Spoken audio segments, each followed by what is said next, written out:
All right, everyone. Welcome back to Didikanku with your host, David. Today we have a very special guest. He is a magician, but not only that, he's a love coach. His name is Josh, the Magic Man. Welcome, Josh. Hey, David, thanks for having me here. So glad.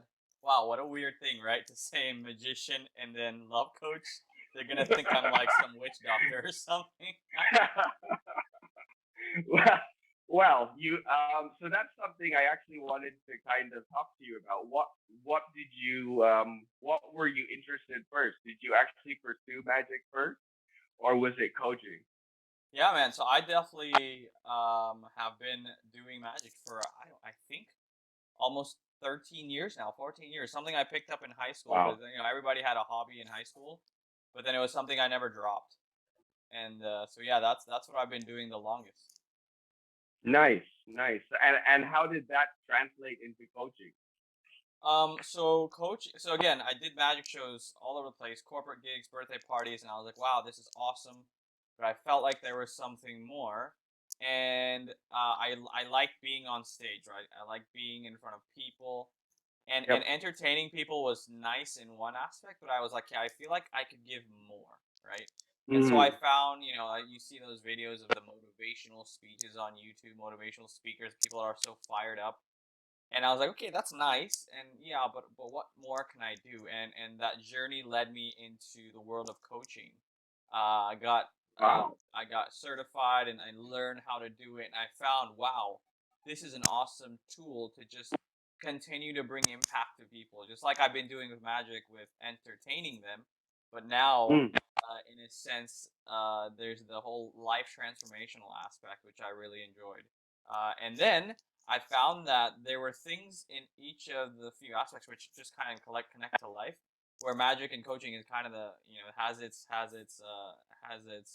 uh, places where it meets, and where I can kind of use both of them to really just again continue to bring impact benefit to anybody I encounter. Wow. And that's something I think I want to get into a little bit is what is the connection between magic and coaching? I remember when we did a coaching session with Coaching Indonesia, and you did magic and kind of tied it into mentalism, I believe. So I'm kind of interested to pursue that in our conversation. But thanks again for your background, and thanks again for your time coming on for the show, Josh. So, how did you get into love coaching though? Because coaching, there's so many fields. There's business coaching. You mentioned earlier, like you always wanted to have an impact on people, and that started with entertaining them through your magic, through your talent, and then you kind of evolved into how can I have a bigger impact? Can you tell us a little bit about what happened? What was that moment that kind of gave you that, aha, I want to do a bit more here? I think that moment happened half like 5 or 6 years ago. Like I said, I really enjoyed performing on stage, and really it wasn't about the performance aspect, but more about the human connection. There's something that really energized me about meeting people and getting to know people, having conversations, maybe doing a fun trick or two. But really, for me, that was what fueled me as a person. And Hmm. as I grew up, I really enjoyed always making friends, and anything I could do, whether it was, like I said, magic or hanging out with people and having food. And so and I realized that through the 20s and 30s, or like between ages of 20 and 30, a lot of my friends, they were either going through, trying to figure out what do they want to do with their life, and figuring out who's their life partner going to be, right? And so, I uh, I think a lot of people have that question on their right, mind. right, could be Yes, extending past absolutely. 30, 40 years old as well. And I think it's interesting, right? Like if everybody has different cultures and backgrounds, languages, Yep. beliefs, perceptions, the one thing that everybody comes back to is, what am I doing with my life, and who am I going to be with? Those are like one of the top two questions, right? And I found Yep. that as a magician, like, yeah, I could entertain people, but I just saw that everyone always had this lack. Like they would be entertained for a bit, but then I found even in my own personal life, right? I was like, hey, there's always something more, and that's the thing. I think we always, as humans, are always in this state of lack, right? Whether Mm, I don't have enough money, I don't have mm, enough, friends, I'm not loved enough. That's one of the big ones, right? yeah. So, anyways, fast forward a few years, I found that yeah, I don't have much corporate background experience. Again, I've been doing magic shows for my life, as a coach, one of the things that as I found, this is something that when you are a coach, you find your niche, you find your people. They just and then it's not you finding them, it's they find you. And Mm, when I just started that coaching business about 2 3 years ago as a personal coach, I just found my clients. And the recurring theme that I found amongst my clients were those two questions. Number one, like, who am I and what am I doing? And number right. two, why is my relationship life sucks? Like, why am I struggling to find a partner? Or even the ones, I mean, I've coached people that have partners. Why is my life so horrible? Right? Mm, And so through that, I found that this process of coaching a person through those life stages really helps them to experience real transformation. Because here's the thing that I really didn't like, and it's so cliche. Whenever we have a problem, someone can come, we can share that problem with a friend, and a friend can just give us advice, like, "Oh, have you tried yeah. this or maybe this?" And I think that's nice sometimes, but then I found that when you give someone the power to make their own actions, it's so much more impactful rather than someone else telling you what to do. This is my thing. My thing is that That's very true. you never do what someone else tells you to do. You only do what you tell yourself to do. Right? That's very true. I Yeah. think it all comes down to people. When they're told to do something, there's a bit of hesitance. Whereas if it comes directly from their own initiative and they know they're accountable, I think they put more effort into trying to do it. That's right. And that's Absolutely. and you ask what's okay, and then what's the whole magic thing, right? I realize that if you ever study the art of magic or the art of illusion, you'll learn that what looks impossible really isn't impossible. There's always a secret, a trick behind it, right? And when I learned how to do these tricks, really there were just a few basic principles. For example, when you make something disappear, to the other person's perception, it's gone, but to your perception, it either you either slide it in your sleeve or you throw it somewhere else. But really, what I learned about that is if you can mess with someone's perception, you can change their reality. And where I found that connects to life is that people's realities sometimes aren't realities because they're just in a world of illusion based on their perception. For example, I encounter a lot of people that say, "Wow, my life is so terrible." No, let's just talk about this pandemic. Wow, life is so terrible. The world's going to end. Pandemic. That's your perception, right? If that's one perception, that's your perception based on what you see. But take a look at Mm, your neighbor who's thriving and working hard and hustling to not just survive but to thrive through this pandemic, right? Because they don't see the challenges and the people struggling. Yes, they see that, but what they choose to create in their reality is I'm gonna be okay, I'm gonna keep growing. And that concept that I learned through magic can also be applied to life. Where if you just mm, shift your perspective, shift your mindset, you can create the reality that you want rather than be illusioned or in other cases disillusioned into right. a false perception of reality. And so that's where Wow. I like to play is to use those concepts as a ways to kind of create that coaching transformation pathwork. And again, I mean that's where I found the mix is kind of seeing that the things I do in magic, messing with people's perceptions, I can also use to help other people change their own realities, which to me, in the Hmm. end, is magic. I mean, I Sounds think really that's cheesy, by the way. really that The way that that I said that, it just sounds really cheesy. But I mean, that's how I see it. no, no, no, no. Actually, the way you said it, I think it's actually quite deep because it's really true. When you see a certain, I guess when people have certain things happen to them, they usually only look at one perspective. Whereas if we turn that perspective around from why is this happening to me to what can this teach me or what can I do about it, it actually does change your whole view of what's going on. And I think that's, you said it's very cheesy, but In my personal opinion, I think that's something very important for people, especially the listeners, and anyone out there listening to what you just had to say. It's really deep and has a really profound meaning, because I think it's something that a lot of people forget to do is they focus so much on the problem that they don't find the solution. They can't look past the problem to find that actually there's something better if you can just get past the problem. And that takes a whole switch of perspective. It takes um, a whole nother view, basically. So that's really interesting how you mix that. But I do want to ask you this because I'm curious. You say you use magic to manipulate people's perception, and I'm sure you don't do this in coaching. But like, what's the most, I guess, amazing thing someone has said to you when you were doing a magic trick or manipulating their perception? Like, um, what's the biggest, uh, what can I say, reaction that you got from someone?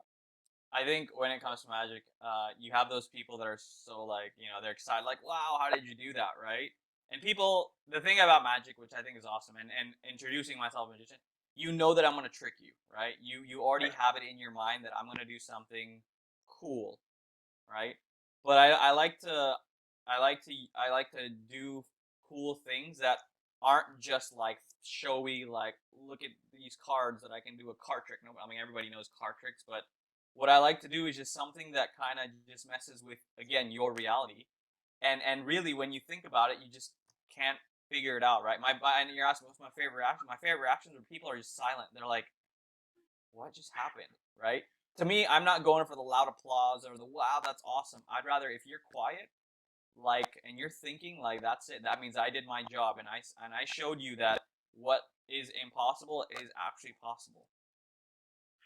So that gasp of silence is That's right. kind of the best reaction you can get. It's my Now, I'm favorite. asking this question. I'm asking this question because I want to kind of transition here into coaching, Yeah, into love coaching, and what you do professionally. And is it the same reaction that you get when someone figures out, like, they change their perception, or you're able to give them that self awareness that maybe they need to switch their reality? Do you get that same reaction? that's right. That's what I do. My favorite sessions are the ones where, myself and that client have that bond and the connection where I can help, like you said, help them to gain that awareness and they just stop and think, right? They're not talking about their problems anymore. They're not talking about their issues, their challenges, but they're thinking about what could be. And they finally realize, oh, wow, yeah, I haven't thought about it that way, right? And really, it's the same thing. It's just like in magic. Oh wow, didn't think that was possible, but it Right. is. And that's Mm, that's where I bridge that gap and that's the thing. I think that's what we're so preconditioned as humans to think is that when we face a challenge, that's all it is. It's just a challenge. How can I overcome this challenge? And how can and right. I'm going to spend the next 30 years of my life overcoming this challenge. And I think that's the people that I found get it are the ones that aren't they don't stop at a challenge. They say, okay, here's a challenge, but where's an opportunity? Now, this all sounds like fancy, easy talk, but it is not, right? I'm No. sure anybody listening to this, even you yourself, David, have probably experienced like, okay, there's a challenge, and then you don't just automatically sit there and think, okay, how can I figure this out, right? No, it's more like, oh man, this No. challenge sucks. You have your emotional reactions and stuff like that. So that's why I think it's Absolutely. awesome to have someone kind of just help you, not solve the problems, right? Nobody's a plumber fixing problems here in this world. How Right. can I just okay, what's on the other side of this, or what can I see beyond this, or what again? Oh, And the deeper thing is, what can I, like you said earlier, what can I learn about myself? What can I learn from mm, myself? Those are things that we don't ask ourselves normally by ourselves, right? It's just no. not. It's not a I think natural you're thing.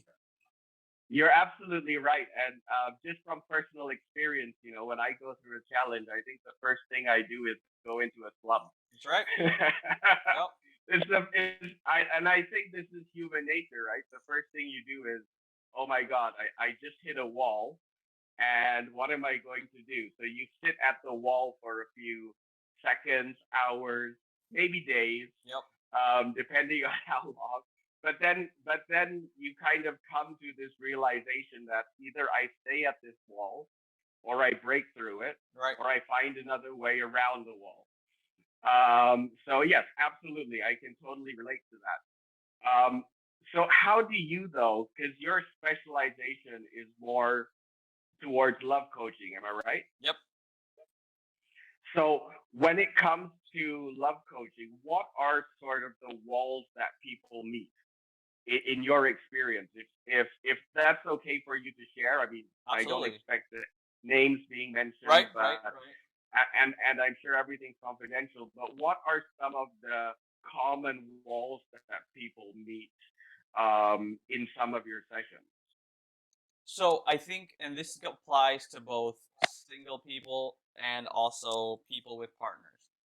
The one thing that I found is a common thread that I think is the common thread amongst all challenges regarding relationships is the fact that I'm not enough, right? Mm, My pet peeve, my cringe moment is whenever I encounter someone and they're like, I'm looking for my better half, or I'm looking for someone to complete me. And that to me is the biggest illusion of life. I don't know who mm. told you, or who was it in this world that told people that they're not enough, that they need someone else to fill them, that they need someone else to complete them or to satisfy them. And I think that is what has caused a lot of challenges for people, adults, But because but sorry to cut you off yeah, here, because I think that's a real cultural thing, and it happens in a lot of cultures. It yep, happens when you start to go to school. right, Your teachers, if you make a mistake, they say you're not good enough. yep, Why didn't you study hard enough? Your parents, why can't you figure out what you want to do with your life, yep, what you want to major in? right. And I think that happens in all cultures. It does, it So does. so is that something that we need to change from a cultural point of view, or is that just something that we need to realize ourselves? I guess is the question I want to ask. I think it's fair to say that that is a cultural thing all over the world where we have, and again, families, right? Let's just start with a basic. When we grew up, our families really shaped the way that we are as adults Yep. today, right? And there are two kinds of families. I think majorly two kinds of families. The ones that are super supportive, loving, happy family, and those create, really successful people, right? The ones that support them, not just in financial, but also in emotional and all those other things, right? And then there's the families that are still trying to work out their problems, and they put those problems on the kids, and it's just like an endless cycle of pressure and support and having to meet expectations. And so again, I think we can say, yeah, a lot of it is culturally family based. Um, do we change that? I mean, again, we can't change people. That's another thing that I Right. think is so important to realize in this world. That doesn't just apply to love relationships, but business relationships, friendly relationships. When you start to accept that you can't change people, I promise your life will change, because Yep. then your life isn't going to be based off of, oh, why is this person like this, or why isn't that person like this? You're just going to be like, hey, that's how they are. This is who I am. That's life, Mm. right? And so, do So we like, change people? sorry. So like, accept people for who they are. Once we're able to accept people for who they are, our life gets so much better. Wouldn't Do, you agree? I mean, absolutely, but that's nearly impossible. First of all, Mm. you don't understand what acceptance means, and Mm. let's start with the nearest person closest to you. Why don't you start accepting yourself? Everybody in this world, I'm sure, always has something that they don't accept or don't feel like they're enough in, and that Very true. and we try to fill those things with various things. In my world, or in a lot of my clients, they try to fill those with a person, right? In relationships. And you would think, oh, I'm going to go to a relationship coach so I can get a partner. Oh, you're going to go to the wrong one if you come to me, because I'll help you get a partner. But the way I'll do it is not by helping you change the way you dress or the way you do. No, I'm going to help you change your perspective of yourself, your reality of yourself, so that you can really fully accept yourself as you are, not as something you need to be.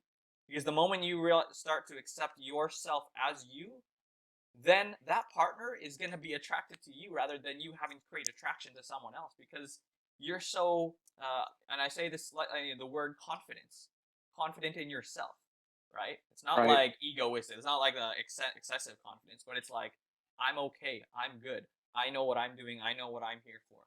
I go into a lot of things talking about purpose, which is a super deep topic, right? And again, if you're listening to this, you're like, what is this coaching stuff, this is too intense. No, like, again, these are the kind of questions, these are the kind of things that are so crucial for humans to Yeah. discover. What are they doing? What's their purpose in life? Rather than they just do the cultural norm. You know, they go to Right. university, get a job, have a family, and then look back 50 years later in life and said, "Is that it? Is that life?" You know, they enjoy it. I'm sure they enjoy it, but is that it? You know, those are the Right. questions we want to ask now, rather than 50 years later. Like, what am I going to do? What am I doing in this world? Mm.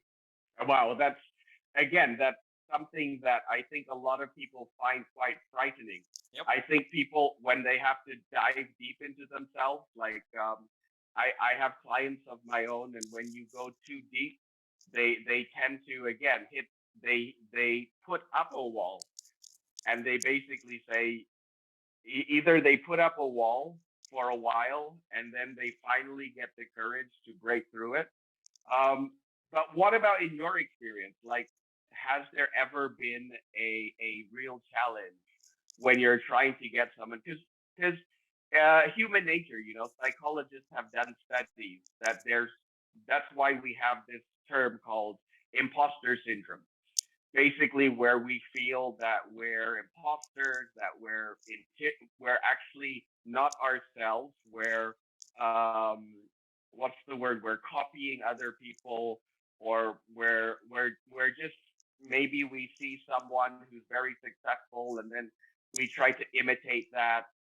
Um, have you ever met someone with this, but at a very high level to where they can't get past it? Or you really had to push them to get past it? I every day, David, I realize people have their walls and their masks and their things that they hide behind. It doesn't even have to be in a coaching session. I can just walk down and hang out with people, and everybody, and even me. I mean, I got my mask too. Everybody does, and I think this comes back to that broken human nature. It's that nobody's perfect. Everybody's got challenges. Everybody's got something in their life that is like the in English, dirty laundry, right? They don't Right. want anybody to see. And just like you said, and yeah, psychologists, everything have proven that, yeah, people, the word we use is wall, right? The word I use is mask. Something to kind of say, you know what, I have to put up this me because I need to protect this inner me, because this inner me got Hmm. hurt, right? And that's something that goes back to family. Something in your past or your youth, something or someone hurt you to the fact, to the point where you had to create your walls or your masks or your defenses that carried all the way throughout life. And we see that as we hang out with people. The easiest one to see is those people that, when you introduce yourself, or when they introduce themselves, they always describe like their occupation as their identity, right? Hmm. Like, or and that's how you know this person. I mean, that person's a marketing person for that company. Um, Right. and I think that that's nice, but is that who you are, or is that just what you do, right? Right. And I mean, that's I think that is what is such that's the thing, that if you can get who you are and separate that from what you do, that's back to that thing you said, where life's just going to be a bit different. But again, it doesn't make sense. None of this will make sense if you are too comfortable in your mask, to the point, like you said, imposter syndrome, where you are your mask. Really, that's not you. Really, who you are is not what you do. Who you are is not your problems, and who you are is not your past. So when you're doing this love coaching, do you go back and go through some of this trauma that you've been mentioning? I'm a bit curious here. You mentioned about, we put up our defenses and maybe it's past trauma. Do you do that as well to get people to understand and accept themselves?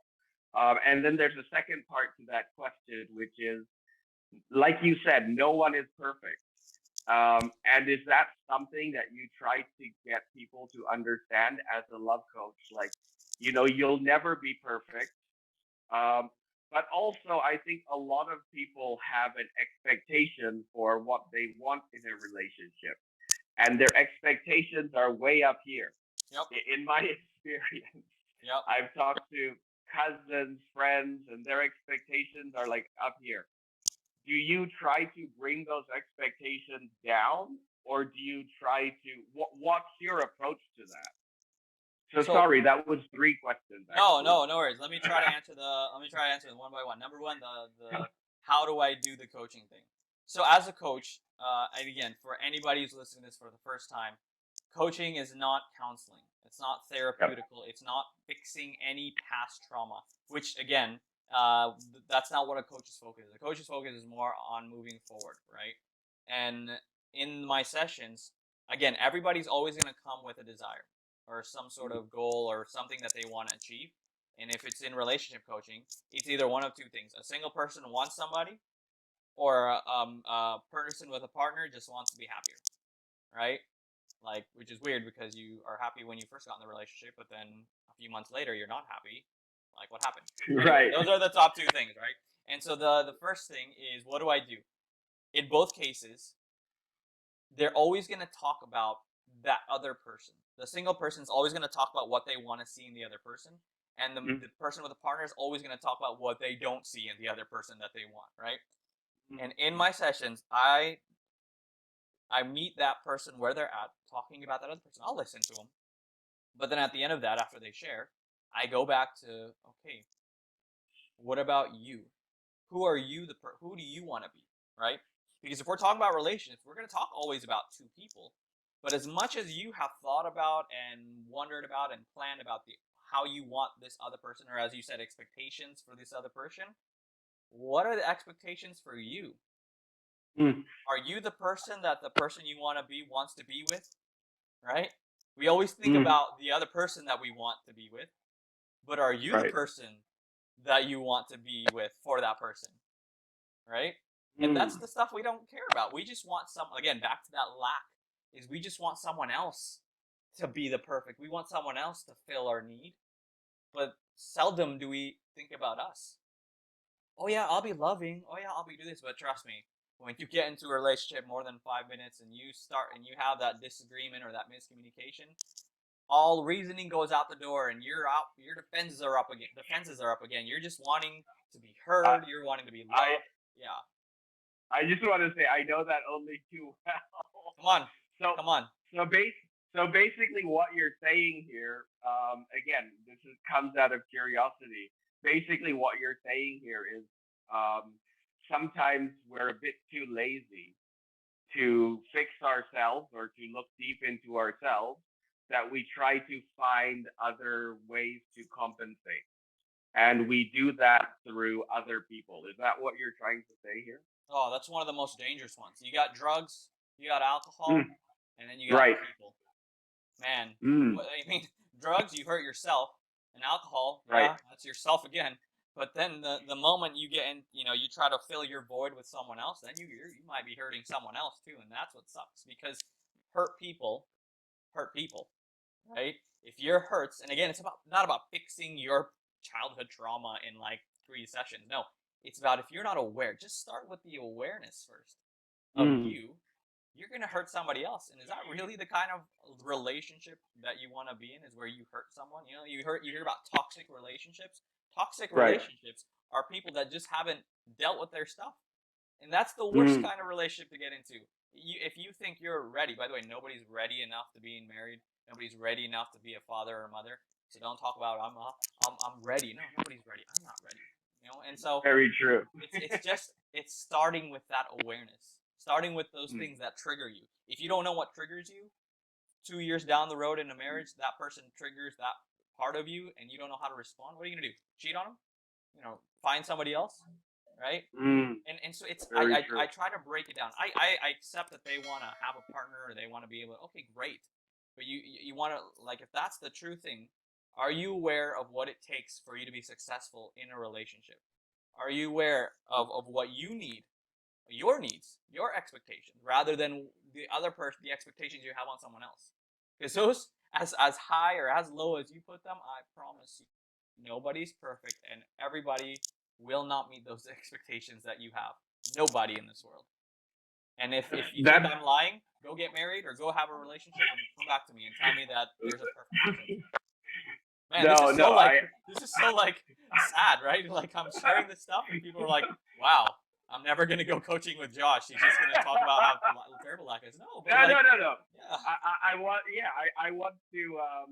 I mean, I'm not going to say I'm backing you up on this, but this comes from my own personal experience of, you have a certain expectation, or even people have an expectation for you, and then they think, oh, maybe this person's not perfect now, but if I spend enough time with them, if I get married and we're married for 5, 10 years, maybe I can start changing them. Maybe I can start changing the way they are. I love how you're just shaking your head there, wow, because in all honesty, that cannot happen. nope, It doesn't happen, and all it does is ruin the relationship even further. It yep. causes more conflict. And so, what would you say to those people who maybe go into a relationship thinking, okay, we're not exactly perfect, but I'm I have experience. I'm good at influencing people. Maybe I can influence this person just enough, just enough Oh to man, to fit my expectation. Like, what would you say to those people? oh man, just wow. Ooh, that's this is if anybody, first of all, has listened up to this point and gets nothing out of this, take this one piece of sharing experience, right? I'm not going to tell you it's advice. I'm going to tell you it's my experience. Is don't stop focusing on the other person, right? Mm, Just stop. Just focus on mm, you, and that's mm, so it's easier said than done because nobody wants to focus on themselves. We want the other person to change. Who are mm. you to change another person, right? It's back to you. Right, You grow yourself, right? You change yourself because in a relationship, again, here's my big thing. Relationships are not a business contract. Okay? right. Because in a business contract, what do?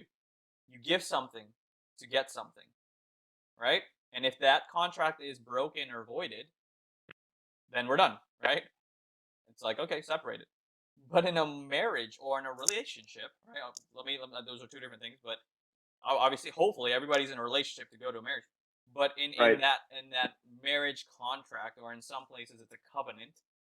It's not a place where you give something to get something. No, because I promise you, if you are in a relationship to get something, ooh, the moment you don't get that thing, then what? Are you gonna go find another Mm, relationship? Are you just gonna jump around? When you right. realize that a relationship is a place of giving, is a place of expressing from you, that will change Mm, everything. It'll change you. It might change the other person. Who knows? But if you start with you and what you give, there's the key word, is what you give. If you don't want to change, fine, don't change. But what can you give? Focus on what you can give rather than what you can get.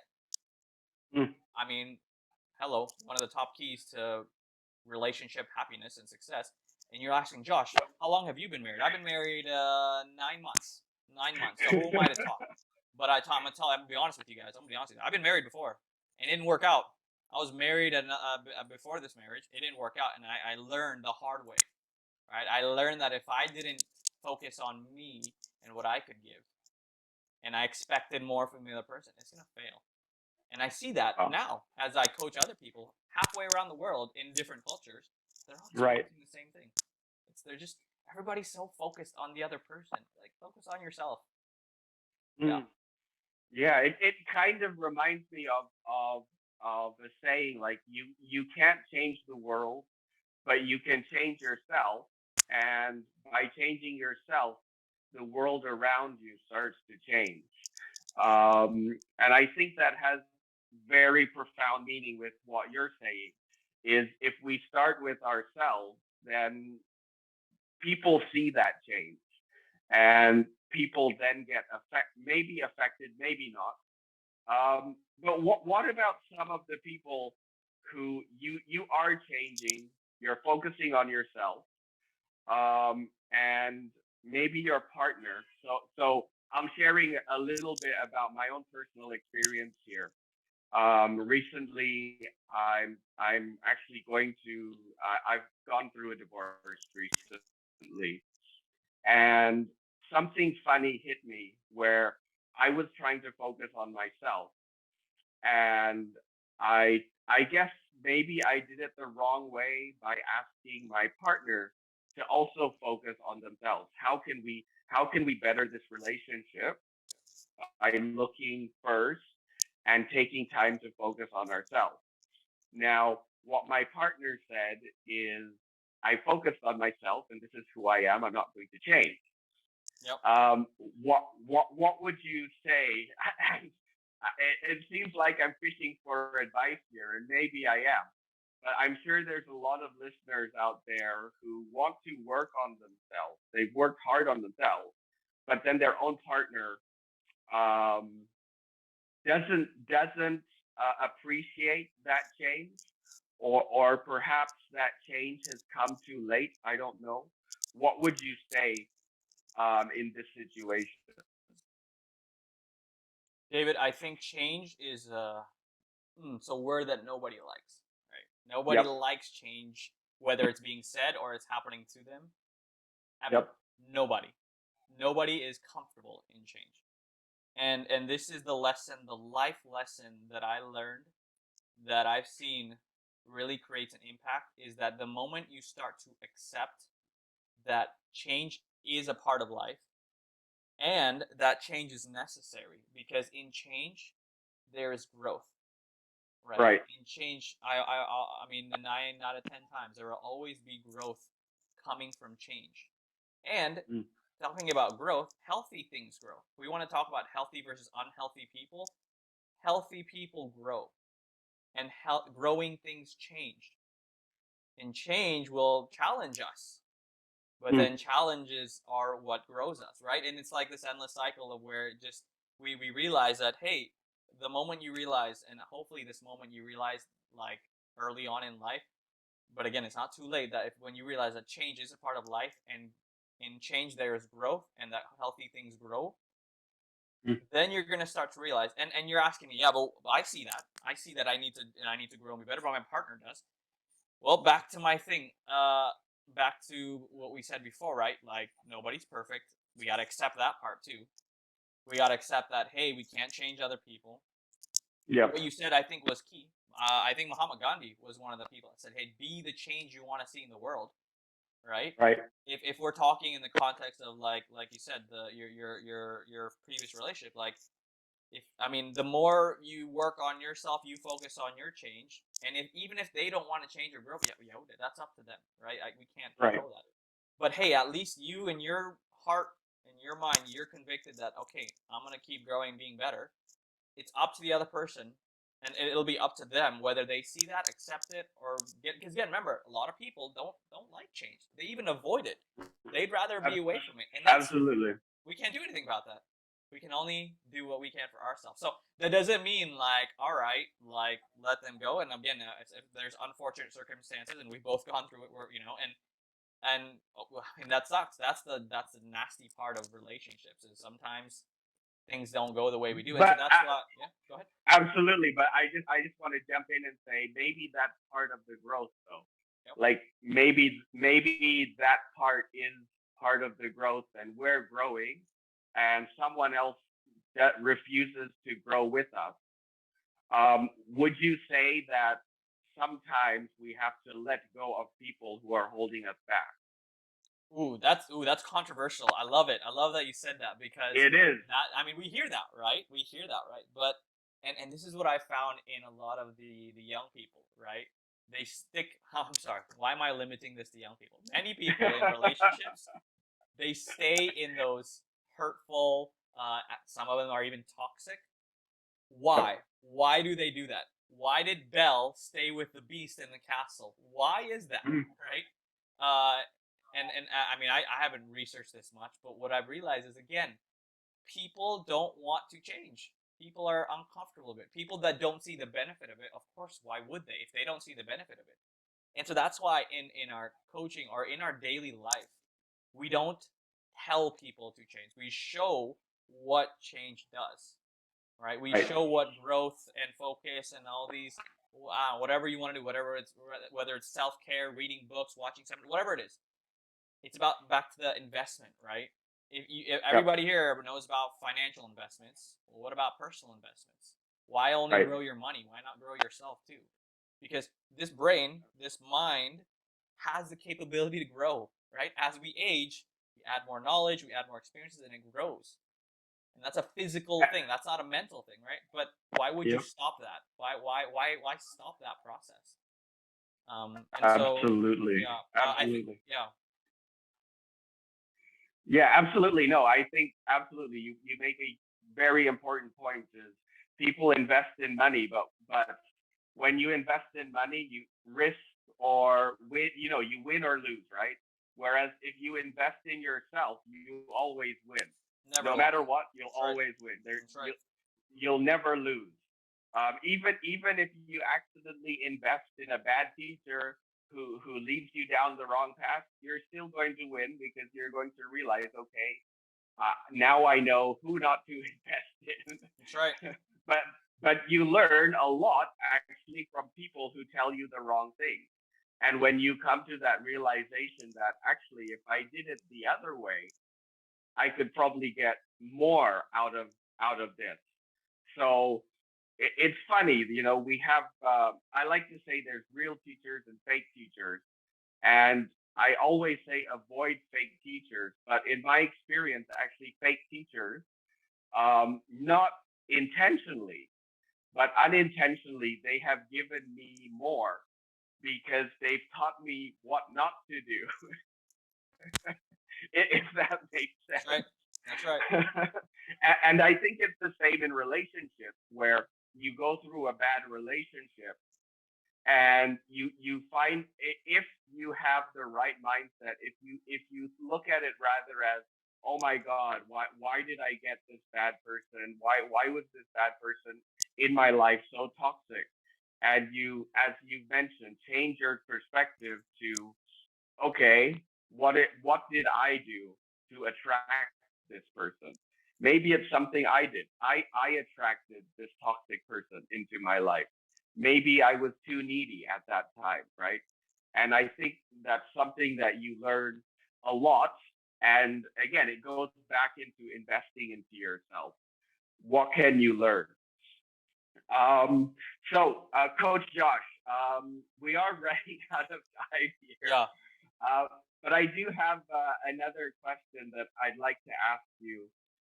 It's not the last question, but I do have another question I'd like to ask you, which is, for some of the people out there with these high expectations, and maybe they're not sure of what they are. Is there anything they can do to find self-awareness? Like, rather than going to a friend who will just say, "Oh, in my opinion, you should do this and this and this," or even they want to engage with a coach, but maybe they think, "Oh, a coach is someone who's going to go through therapy, and there's this whole stigma of something's wrong with me, so I don't want to take that path just yet."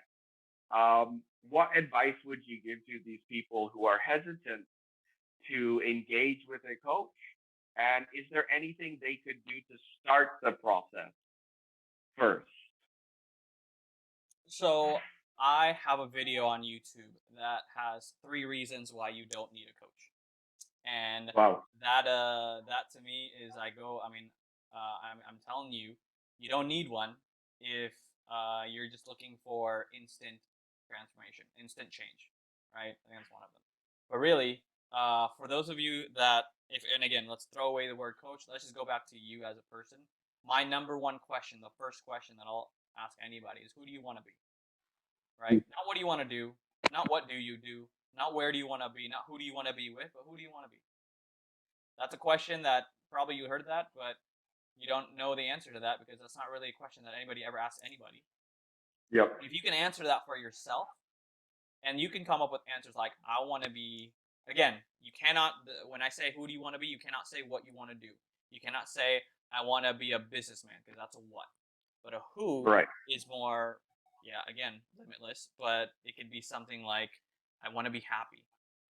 I want to be someone that cares for people. I want to be known as someone that is always there for someone. If those are the answers that come up, okay, that's step one. You identified who you want to be.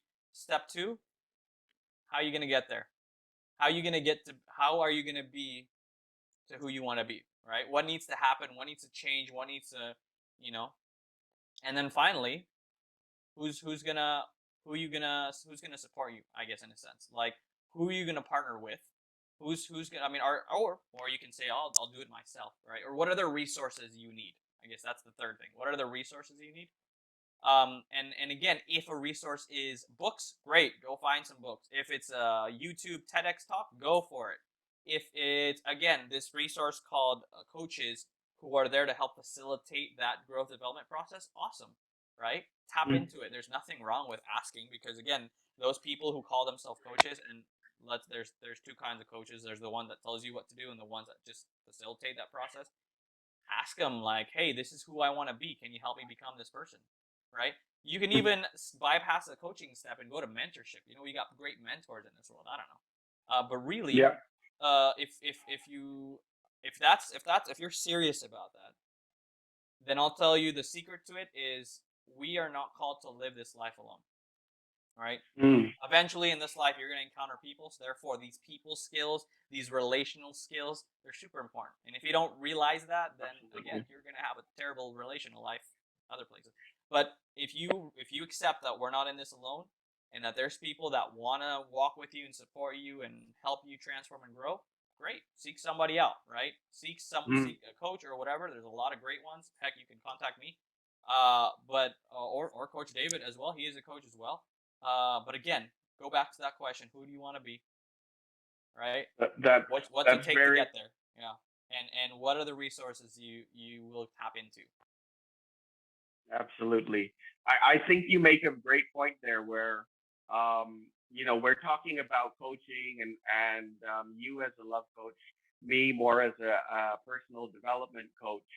But I think what you hit on there is we all need support, whether it's from a coach, a mentor, um, friends, even good friends who aren't just telling you what to do, but maybe have their own personal experience. I think it's really important having a support system, support group, and I think that's where the resources kind of fall under. Is are you going to go on YouTube to try to find these people? Do you know these people in your own network? And I think that's a really important recurring theme that a lot of people are missing is that in life, we can't do everything on our own. And although we can't do everything on our own, it doesn't mean that we're not good enough, right? It just means maybe we need support. We do need support, not maybe. We do need support from others because we are social creatures. Yep. So again, Coach Josh, we're a bit running out of time here. So I'll jump to the last question, and this is a question I ask all my first-time guests, which is, let's say that your time on this earth has come to an end. You've accomplished everything that you want to accomplish. You're a very successful love coach. You're the number one magician in the world, if that's what you want to be, of course. But now you have to take all this knowledge away with you to this better place. And you can only leave two pearls of wisdom for the people left behind to remember you by. What would be these two pearls of wisdom that you leave behind? Number one, if this is the only one I can leave, is that you are enough. I know, three simple words, but that's the truth. You are enough, right? You know, Nice. earlier we were talking about lack and all this, but as you are enough. And number two is healthy things grow and growing things change, right? Mm. So as you are enough Yeah. now, you're always going to grow, and that health and that growth will challenge you, and there will be changing situations, but that's healthy. Change and Mm. growth is healthy. It's not a bad thing, people. Change is not a bad thing. So healthy things Well, grow, growing things change. just to just to add to that, I do like to say that the only constant is change. That's right. So we have to constantly be changing. That's right. And by changing, I don't mean changing our clothes and appearance and our masks and our walls, no, but changing as in growing, learning, That's developing right. ourselves. And That's right. I think those are very excellent pearls of wisdom, Coach Josh. So everyone, everyone listening here, thank you very much for your time. Just before we go, though, Coach Josh, for those who are listening and are interested to engage with you as a love coach or maybe as a magician, how can they get in touch with you? What's the best way to reach out to you, contact you, and connect with you? Oh, come on. The age of the social media is fire. I got two Instagram accounts. You guys can check out Josh the Magic Man for all my magical daily fun stuff. You can also go to Josh the Coach. It's like I have two little. See, remember the mask talk? I have two different masks.